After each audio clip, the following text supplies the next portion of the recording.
আমার মেঘসোনার এই দাদু ভাতের ভিডিওটা তোমাদের সাথে কিছুতেই আমি শেয়ার করতে পারলাম না। আর তার সাথে কিন্তু এই দিনটা ছিল জামাই ষষ্ঠী, তো কোনো ভিডিওই আমি তোমাদের সাথে কিছুতেই শেয়ার করতে পারিনি।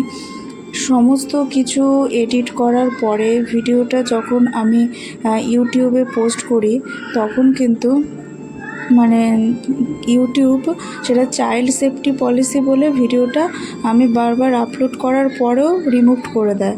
কেন করে দেয় সেটা আমি ঠিক কারণ বুঝতে পারলাম না। কারণ আমি এর আগেও দেখেছি ইউটিউবে অনেকে বাচ্চাদের সাথে অনেক ভিডিও ছাড়ে, এমনকি আমি নিজেও ছেড়েছি আমার মেঘসোনাকে নিয়ে। তো সেগুলো কোনোটাতে কিন্তু চাইল্ড সেফটি পলিসি বলে রিমুভ করে দেয়নি। তো এটা কেন করলো সেটা আমি ঠিক বুঝতেই পারলাম না।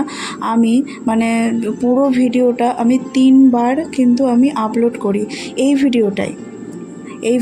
হ্যাঁ, সাথে আরও কিছু অ্যাটাচমেন্ট ছিল, কী রান্নাবান্না হয়েছিল, আরও যা কিছু নিয়মকানুন ছিল সাথে, তো সেই সমস্ত অ্যাটাচমেন্ট। তো 3 বার আমি আপলোড করি, 3 বারই কিন্তু ওরা রিমুভ করে দেয় চাইল্ড সেফটি পলিসি এইরকম কজ দেখিয়ে। আমি অ্যাপিল করি, কিন্তু সেটাও ডিসমিস হয়, গ্র্যান্টেড হয় না।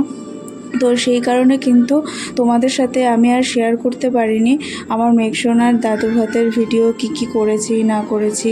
আর তার সাথে জামাই ষষ্ঠীও কীভাবে পালন হলো, কি খাওয়া দাওয়া হলো, কোনো কিছুই শেয়ার করতে পারলাম না, কারণ ভিডিওটা কিছুতেই আপলোড করা যাচ্ছে না।